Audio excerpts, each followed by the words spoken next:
Section 3.5, Graphing Techniques, Transformations. All right, this is what we're going to be doing in this section, okay? You are going to be given some kind of basic function.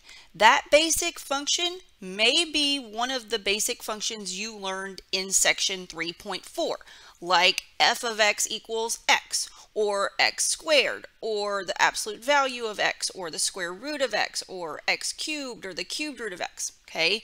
Or it could just be a random basic function. And what you're going to have to do with that basic function is transform it. And what a transformation is, that just means you're taking the basic function and you're either going to move it up, down, left, right, or do some kind of reflection. You could reflect it about the x-axis or about the y-axis or about the origin.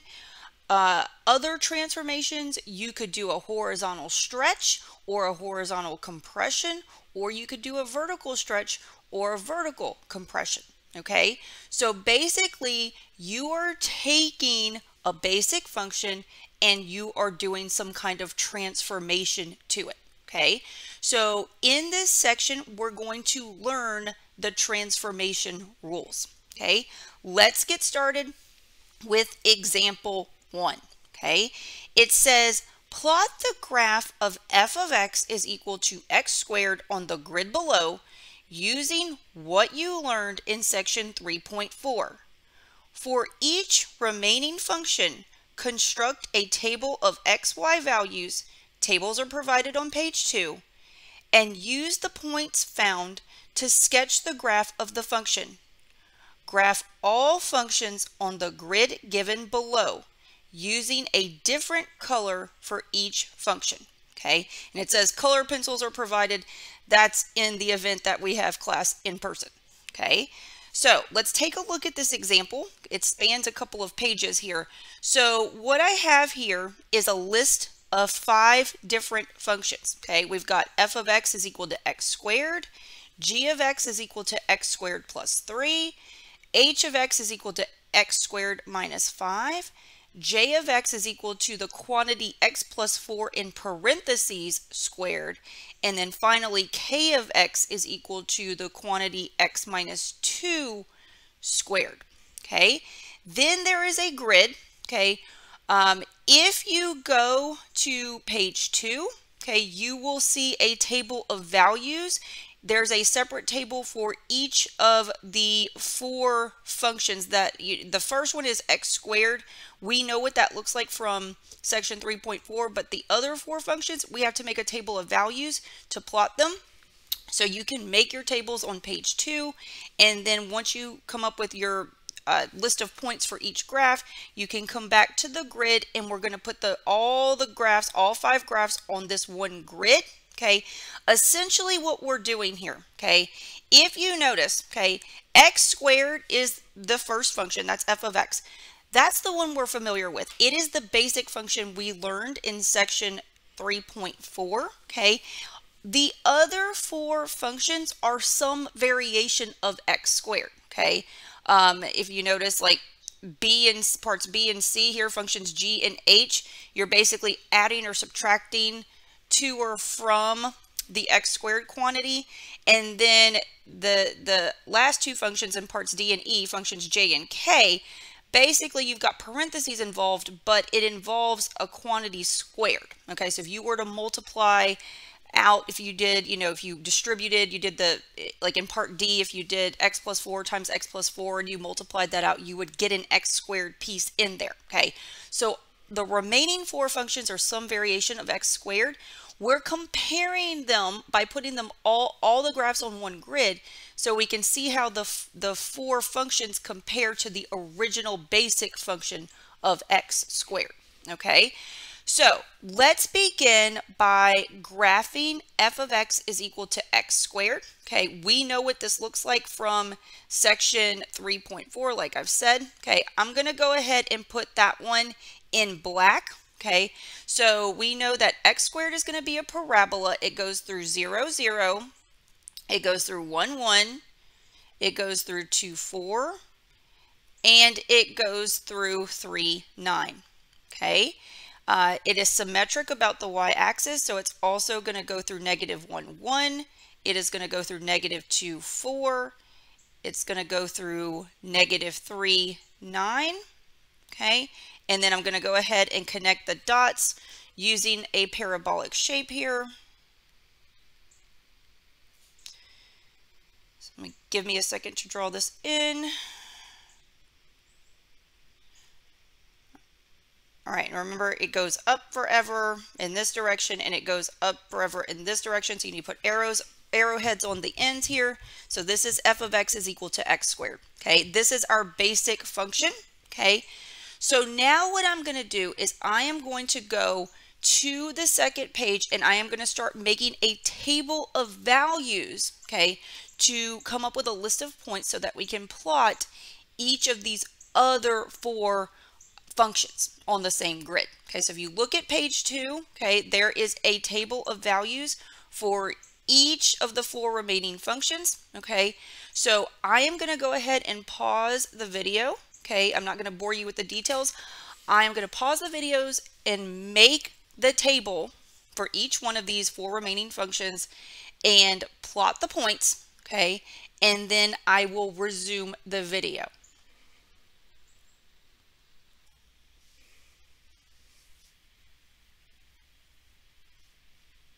All right, I'm back. So first, let's talk about the tables. Okay, I have completed all 4 tables, so hopefully you have done the same.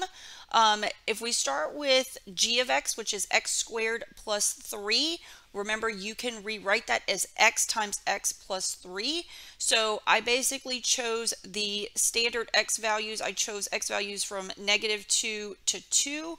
So again, you would just plug in each x value. You would take each x value, multiply it by itself, and then add 3. So I have a list of points out to the left here that fall upon this graph. And then I went ahead and plotted it. Okay, so I'm just going to quickly go through each of the tables and then we'll talk about the graphs. Okay, and then if you go to the next table, meaning let's look at the table of values for h of x is equal to x squared minus 5. Again, that is the same thing as x times x minus 5. I chose the same x values, okay, negative 2, negative 1, 0, 1, and 2. You would just take each x value, multiply it by itself, and then subtract 5 from the result. Okay, so again, I end up with 5 good points to plot. Now keep in mind, okay, when I was doing this, I'm trying to make sure that my graph fits on the grid that has been given, okay? So if you made a table of values yourself, you may have encountered a problem when you got to the other 2 functions. So let's take a look, okay? If looking at j of x is equal to quantity x plus 4 in parentheses squared, if you had chosen the same x values, negative 2, negative 1, 0, 1, and 2, you would have ended up with y values that don't fit on the grid. Okay, so what you needed to do was kind of play around and come up with x values that, you know, you plug in, you're going to get a y value that will give you a point that will actually fit on our grid. Okay, so if you played around with it, some good x values to use here are negative 6, negative 5, negative 4, negative 3, and negative 2. Okay, make sure you pay attention to the order of operations here. When you evaluate this function, you need to plug in your x value, add 4 to it first, and then simplify the number in parentheses and then square that result. So for example, if I use x equals negative 6, okay, if I plug that in, I'm going to get negative 6 plus 4 in parentheses. That's the quantity that's going to be squared. So negative 6 plus 4, I would do what's in parentheses first. That is going to be negative 2 in parentheses. That's the quantity that gets squared. Okay, the negative is inside of the parentheses, so it will get squared as well. Negative 2 times negative 2 gives you positive 4. Okay, that's how you want to work with this particular function. And if you used these x values, here are the points that you come up with. Okay, the same thing happened when you tried to work with k of x, which is the quantity x minus 2 in parentheses squared. Okay, again, you have to figure out what x values work here so that if you plug in each x value, you end up with a y value that will fit on our grid. Okay, so here the good x values to use are 0, 1, 2, 3, and 4. Okay, you have to work with this function the same way you would work with j of x. Okay, you need to follow the order of operations. So when you plug in an x value, you need to first simplify what's in parentheses and then square that result. So for example, if you work with x equals 0, okay, you would plug that in, you would get 0 minus 2 inside the parentheses, and then you'd have to square that. Okay, so then you simplify what's inside parentheses. 0 minus 2 is negative 2. That quantity gets squared. Negative 2 times negative 2 gives you positive 4. Okay, so this is how the tables were constructed so that you can actually, fit each of these graphs on our grid. Okay, notice they are color coded. Okay, I did each table in a different color, and now we're going to return to the grid where we have all 5 functions graphed, and whatever color the table is in, the corresponding graph is in the same color. Okay, all right, so I'm going to go back to the grid. Okay, I basically took went to each table, took my points from each table, and plotted the corresponding function. Okay, so I've got each function in a different color corresponding to the table of values, and I wrote the formula for each function out to the side. Okay, so you can see what is going on here. Okay, remember the basic function that we're starting with here is f of x is equal to x squared. That is the basic parabola that is in black. Okay, and what you should notice from this is that the other 4 graphs have the exact same shape. They have just been moved around. Okay, so what we're going to do now is we're going to go to each of the 4 functions and compare. How did it get moved around in the xy plane compared to the original x squared function? Okay, so if you jump over to page 3, okay, there is some fill in the blanks here. Okay, we're going to compare graphs. Okay, so let's look at the first bullet point. Okay, it says g of x equals x squared plus 3 is the graph of the original basic function f of x equals x squared shifted how? Okay, so let's go compare those 2 functions. So let's return to the grid. Okay, we are comparing the original function in black to g of x, which is the blue function, x squared plus 3. Okay, a good way to compare, okay, when you're dealing with a parabola, it is a U shape. So you're going to look at the low point. Okay, if I look at my black original graph, the origin, that's the lowest point on the graph. For a parabola, when we study parabolas, you will learn that the high point or the low point of a parabola is called its vertex. So just compare the vertex. Okay, where did your vertex start and where did it end up? Okay, so again, we're comparing the black graph to the blue graph. Okay, the original graph is x squared, the black graph. Okay, we're looking at the blue graph. Where did the vertex go? Well, it went up 1, 2, 3 units. Okay, and I would end up at 0, 3. Okay, and notice this is true of every single point on the black graph. If I take the next point on the black graph, so 1, 1, okay, where did that point go to get to the blue graph? Well, it went up 1, 2, 3 units. Okay, same thing. Take the point 2, 4 on the black graph. It went up 1, 2, 3 units. Okay, so if you look at every point on the black graph, it has just been lifted up 3 units to come up with the blue graph. Okay, so notice, okay, let's fill this out first. Okay, x squared plus 3, it is the graph of the original function shifted up 3 units. Okay, now look at this. Look at the formula. Okay, the formula here, we have the original function, the black function, there's x squared, and what we did was we just added 3. Okay, and that caused this vertical shift. It caused us to go up 3 units, okay? That is what's going to happen. If you take a function and then you add a number to it, it's going to cause you to go up by that many units, okay? Now let's take a look at x squared minus 5. Let's compare that to the original function. Okay, so going back to the original grid here, we're looking at the black function and the green function. Okay, the green function is x squared minus 5. Okay, let's compare those two guys. Okay, again, concentrate on the vertex to see what's going on. Okay, the vertex for x squared is again at the origin. Okay, where did the vertex go for the green graph? Well, we just took the origin here and we went down 1, 2, 3, 4, 5 units. Okay, again, you can check other points on the black graph. You're going to see the same kind of thing. If I look at the point 1, 1, where did it get transformed to?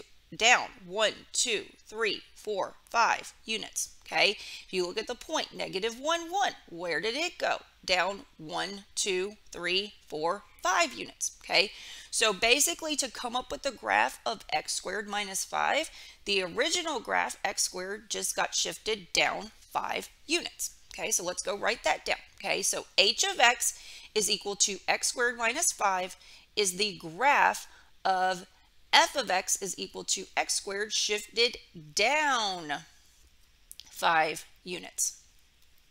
Okay, again, if you compare the formula, okay, look at the equation for h of x. It is the original function x squared. This time we're subtracting a number. Okay, so if you subtract a number, that forces you to go down. Okay, now make sure you keep it straight.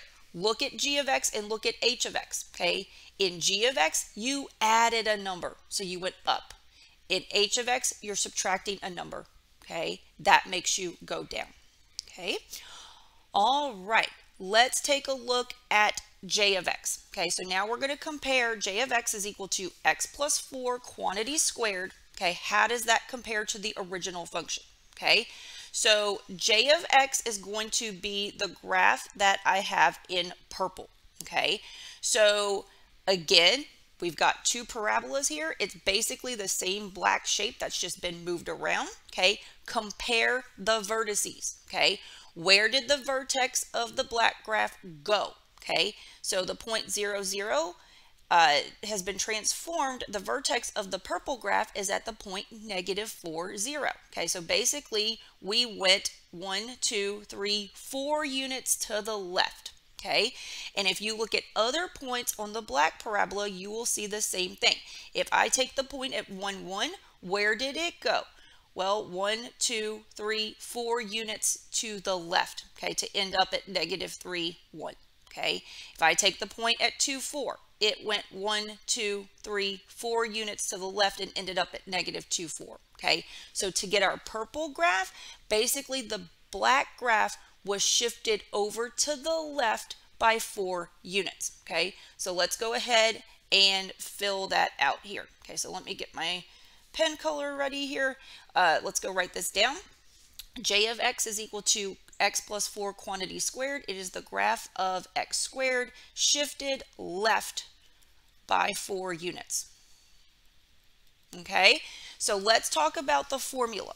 Okay, when you were doing up or down, you just took the basic function and you either added or subtracted a number. There were no parentheses. Okay, now there are parentheses involved. When there are parentheses involved, that is going to cause a horizontal shift instead of a vertical one. Okay, so what we have here when we're looking at the equation for j of x, we've got x plus 4 in parentheses. Because of the parentheses, we know we're going either left or right. Okay, we went left here, so notice what's going on.